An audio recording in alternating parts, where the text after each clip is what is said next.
Ayubowan. It is Sunday and you are with Barberine.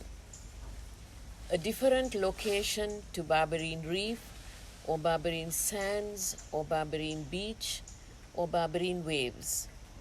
And of course, I came to the Abugula with Millie, who has been the one who supported me throughout as we developed the Abugula. The Abugula itself is a large land. It's like a water garden, as Lucky describes it. And Lucky built for us, for Barberine, our art and jungle lodge, 5 villas. And Lucky carved out for himself the area he wanted, which is where he lived, his forest abode, his house without walls, with these beautiful lakes all round. And Lucky carved out the best part for yourself. But we are very happy with our part because that's a beautiful jungle and art lodge. So today we will have a conversation with Toshiya Ochai in Japan. And Toshiya and his wife, Dr. Hiroko, is deeply engaged with the forest. They have forest medicine. They look at art and the forest and this forest bathing. And today they want to have this conversation with Lucky on the forest and art. So Lucky, I remember when I first came here, you had invited us to come. You had told us that you would like Barberine to take the Abugula. And I came here and we sat and you asked me, would you like to listen to some music? Yeah. And I said yes. And you asked which one? And I said Bach. And in a little while, the whole forest was filled with music. Yeah. And I sat here thinking, oh my God, we need to get this place. Yeah. And so now, maybe 8 years later. Is it 8 years? Yes, really? because God. it took us about 3 years. Yeah. It took us 1 year to work out our arrangement, you remember? Yeah. Another 2 years or 3 years to build it. Yeah. And now it's about 4 years since we've had it. Yeah, yeah. So, Lucky, you have been here for almost 50 years. Yeah. Tell us about the beginning of why you came here, how you grew this. Well, you straight, because my elder brother was a lawyer and he had fought some major legal battle for client and he won the case, but this client didn't have the money to pay his fees. So the client said, don't worry, I have 200 acres of land in Namula. I'll give that to you. And he brought my brother here and standing near the dam with a wave of his hand showed 195 acres that belonged to someone else. My brother being a good lawyer, he didn't really think about it. He said, very good, very good. And when he came to collect it, he found that only these 5 acres belonged to that guy. The other 195 acres belonged to the rich Mudral who has all those fields there. Yeah. So he only had that 5 acres. So he brought me here because he wanted me to build a little shack so that when he comes. So I came and saw the spring, the bubula, the bubula. And I thought, my God, this is great. There's water here. This is a dry zone. So I said, wonderful. And I built a house right down there where the water was. All of this wasn't water then. This was what you would call a slash and burn agriculture piece of land. None of these trees or hardly anything was here, except there were 45 coconut trees, which I didn't like, which I cut down. And we started growing chilies where my brother, he's 1971 when we had a major crisis with food. Yeah. And we were growing plants everywhere. And chili was like 60 rupees a kilo or something like that. So we started growing chilies. And we grew chilies well because we have the water, but actually when you go to sell it in the market, it's a loss. So eventually, anyways, to do all of this, first of all, I had abandoned all the work I was doing with Jeffrey Bawa and Gina De Silva, so I didn't even have money to do anything with. So I told the guys who were working here, I said, we make this a commune, like from Fidel Castro and Che Guevara, inspired by them, we made it a commune. And I said, we can grow all the food we want and we'll have enough to eat. But after about 4 years, we found we couldn't sustain ourselves because altogether there were 14 people with children and big, you know. So then I had to go back to starting to paint and sculpt and do the things I did before to earn money to. So Sustain. since that time, that all the trees you see here, we grew. There was nothing here; it was just empty. So all of the plants that you see now, they're about 40 years or something of growing plants. And the lake wasn't there; it was a shallow depression which we filled with water. So of course, the trees grew well because there's water. So all that you see here was planted by us.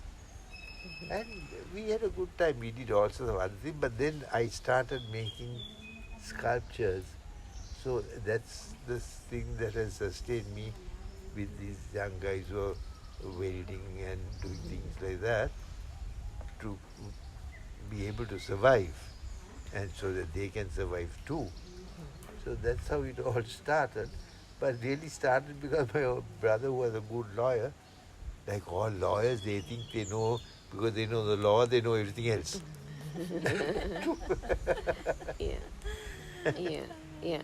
So today we are going to have a conversation Yeah, with architect Toshiya Ochai, yeah, who will connect shortly from Japan. yeah, Toshiya, you remember Lucky was going to do your exhibition in Tokyo in yeah, October, yeah, and the exhibition is postponed, but he has produced the book that he was doing for yeah, the exhibition. yeah, And Toshiya's theme for the exhibition and the book is everything begins in the forest. yeah, So I would like to now connect with Toshiya in Tokyo yeah. and ask Toshiya to tell his story. This piece of sculpture here, the origin of it starts from a Japanese piece of music by Toru Takemitsu called The Rain Tree, which I have heard for a long time. And eventually I decided to make a three-dimensional version, which is that tree here. Huh? So Japan has already been brought. And Toshiya looked at this, my simple structure, and said, my God, these look very Japanese. My new book has just been published. The title is Everything Begins from the Forest, referring a lot about Berberine and Mr. Lucky. Unfortunately, it's written only in Japanese, but I hope English version will come out soon. For now, it's available only in Japan, and will also available at Berlin later on this year.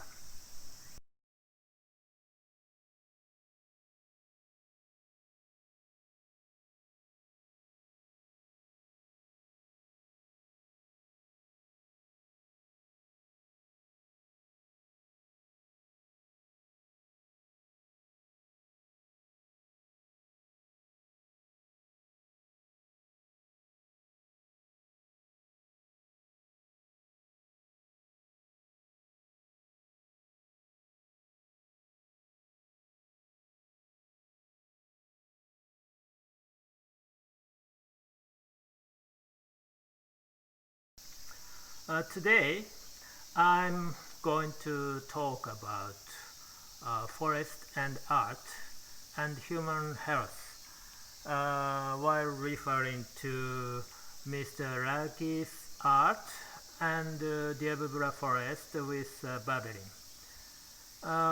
When I first met Mr. Raki, I was wondering why this person was bare-bodied.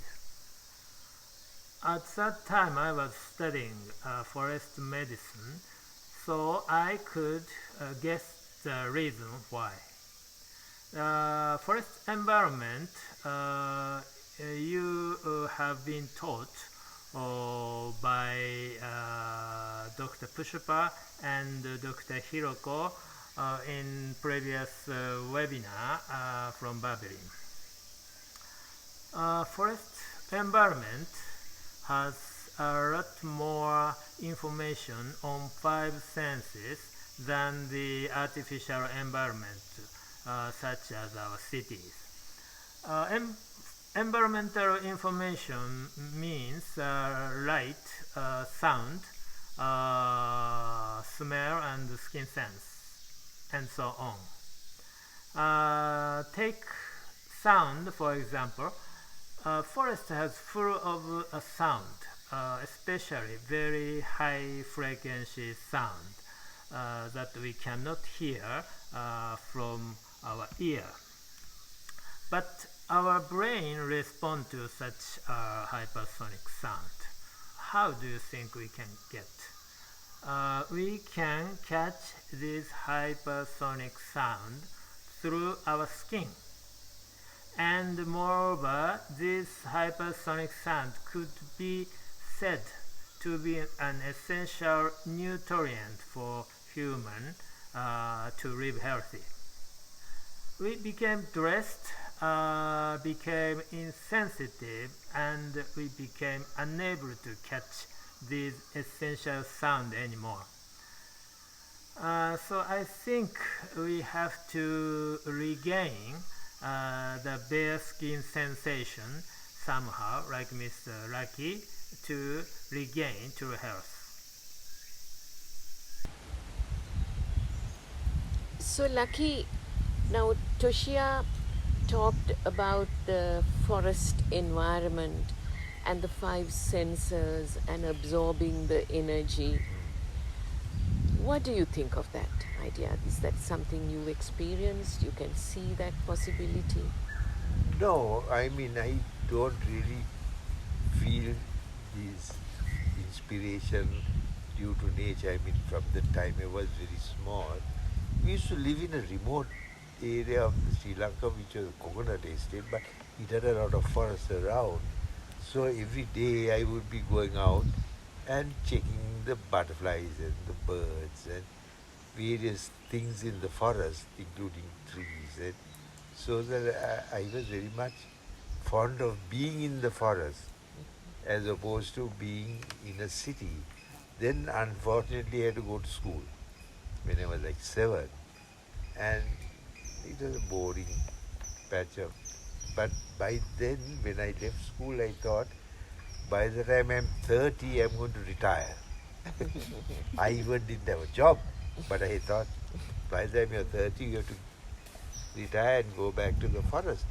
At that time, I was spending a lot of time in Vilpattu and various forest areas because they're just nice to be, you know.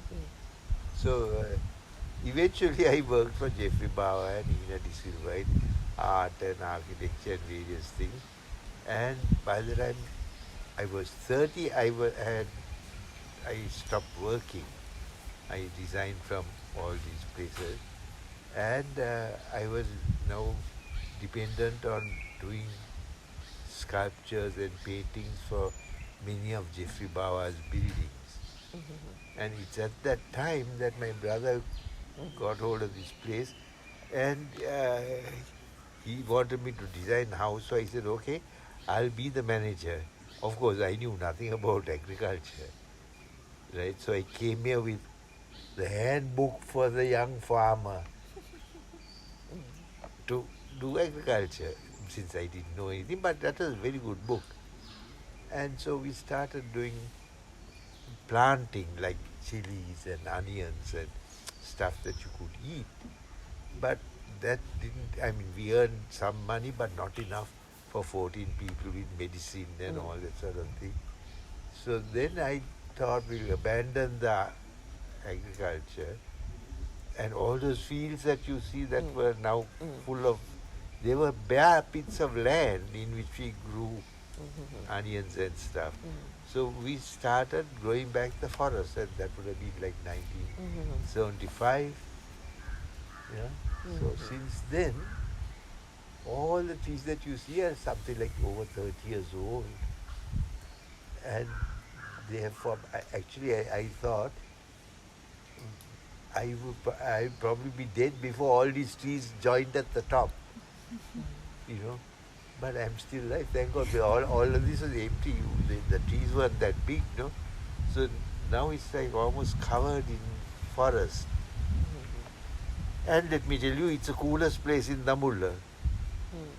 You go to Dambulla town, you're like in a bakery, because all the trees have been chopped off. The Abugula is cool even now because of this large amount of trees. If you go to the next door land, it's much hotter. And you have different kinds of trees and different kinds of birds coming to it. Yes, my and God, the sound. Could you? definitely. Yeah? I know every morning you come here and you listen to the birds. You and can you hear have Malabar pine. They're all nesting around. We have monkeys, we have all sorts of animals like monitor lizards, and heaps of birds. We have 4 species of kingfisher, which you can see in this little patch, and 5 different types of flycatchers. So these actually, from my childhood, I am a bird watcher, and that's still my chief occupation in life is looking at birds. So these ideal places, sitting here, I can see, even if you don't see them, you can hear the call, and you know that there is this owl that is here, this serpent eagle is around. So you know what's going on if you keep your ears open to the forest. Most people, I find, are not really, they look at the trees, but they are not listening to the sounds of the forest. It's very nice. It's like music to me. I think it's also music to Toshiya, isn't it? Yes. And he always tells us that in this forest walk or forest bathing, that you need to keep your senses open, and that's what he was saying, the sound, the smell, the taste, the touch.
we humans are adapted to forest environment because we have evolved our genes in the forest over several million years. However, the artificial environment such as our cities and the forest environment as our original place are becoming too much different. So we always get stress while being in the city. Therefore, when our bodies enter the forest, we are reset to what we should be. Any behavior on the thinking in the forest will be somewhat different from doing same things in the artificial environment like our cities. For instance, the effect and efficiency of meditation, yoga, exercise, and even study in the forest might produce different results from doing the same things in urban buildings, like studio type of place. In the same sense, an art created by a person in harmony with the forest has also something special. This is exactly lucky art. I imagine this is the main reason that Mr. Lucky is bare-bodied creating art in the forest. So it would be the ultimate experience to see the work of an artist who is synchronized with the Diabubra forest in the same Diabubra forest. So if you come to Diabubra, you can feel the fusion of forest and art.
Toshiya.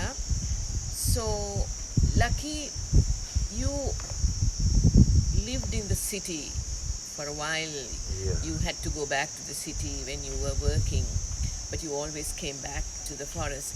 Can you also tell us a little bit of your work with other architects and artists Yeah.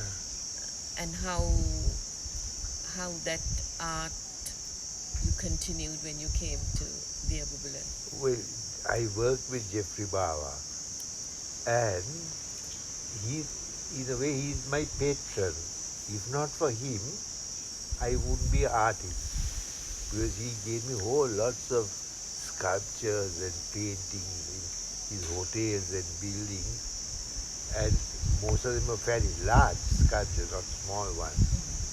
And it's through him until the time he died, I think in 1924, he used to give me whole lots of sculpture work and painting work that I was doing for him, even though I was not working for him. Earlier I worked for him as a draftsman. Even after that, then I went over and started working with Ina De Silva in batiks, which was also very interesting because she's another wonderful person. And we had a good time doing dyeing and batik and stuff, and traveled almost all over the island. And then eventually I came here. Somewhere around 1990, I think, when the first computers arrived, I realized that I really don't have to go to Colombo anymore, and I could do all my work like landscape work and architecture work and painting and whatever by using the computer. So now I rarely go out of the gate. It's much nicer here than outside, but entirely due to the computer. And so I do a lot of my artwork also on the computer. And it's great. So you don't have to go through this terrible journey of traveling through awful traffic to get. I only go to Colombo if I have to see a doctor. Which you don't go very often living here. No, I don't. I rarely go out of here either. Yes, in fact, whenever I come, I think, tell Lucky he's perennial, because from the time I knew him, he have constantly looked like you are. Yeah. And it's not that you are looking after yourself, other than the fact that you are living in the forest. Yeah. So it must be a wonderful environment to live in, isn't it? You know, when you think of it, human and their art started in the forest, from the early cave art paintings like Lascaux and Altamira. Those were human beings drawing on large surfaces of wall. No one knew who they were, but they are wonderful paintings even now. So you can see that at that time, the being in the forest made human beings feel the urge to draw and paint what they were seeing, which is what I'm doing myself now, spending most of my time drawing what I see. Like, there are artists who have different imaginations, and they are like cerebral artists. In most of my things, I'm actually drawing what I see. Though I do other sorts of work, but it's the feeling of the forest. I have done lots of paintings of the Singaraja rainforest for several years, which I think are my best paintings, but they are all to do with forest. And animals, no? And The beautiful animals, fish all. yeah. Last night I was able to Yeah. see one of I them know. at the Abugula. They're here. They've been here for over 20 years. You know, they are long-lived animals. So when Lucky first asked us whether we would like to take the Abugula, he said and my brother Manik immediately said, Lucky, if we take it, we will always share it with our guests, which is you. And then Lucky said, no, I don't want these tourists coming and stamping on the property and they'll scare the animals away. But we talked about it, and then Lucky said he will design a place. We can have it provided he can design the place, he can build the place. He will only build 5 villas, and I must get him 2,000 railway sleepers. Yeah. Because he wanted to make this with old wood. And so I told my brother, we have to get these 2,000 railway sleepers from old discarded railways. And we sent people all over Sri Lanka looking for the railway sleepers. And we got the railway sleepers, we gave you the railway sleepers, and we got the Abugula lodge. So when you come again, you can stay at the Abugula, which Millie will vouch for to your guest, Millie, isn't it? Yes. That it is even better than Barberine Beach. What do you say, Millie? Okay. We can say it's better, but I mean in the concept they are different. Here, as soon as you enter this jungle, There you and see the sea, forest, and here, which you don't yes. see here. Yeah. I mean, I used to spend a lot of time when I was young in the sea. Most of my time was spent swimming in the sea. It's a very nice environment to be in. Unfortunately, there is no sea around here. Do you remember when you were at Barberine Beach and designing, and you used to play the flute every evening, sitting in the garden, enjoy the sea? Yes. No, the Abugula, I mean, once you enter the Abugula, last night when we came and with all this COVID and all our worries, once you enter the Abugula, you just forget about everything and start enjoying. I mean, this is, and our guests, those who have been here, have been very happy. You know, the strange thing is Dambulla is like the geophysical center of the island. Incidentally, over 1,000 years ago, the people then built Nalanda Gedige, you've heard of it, which is 15 miles from here, and they built it and they thought that was the center of the island without, you know, theodolites and surveying equipment, without any of that.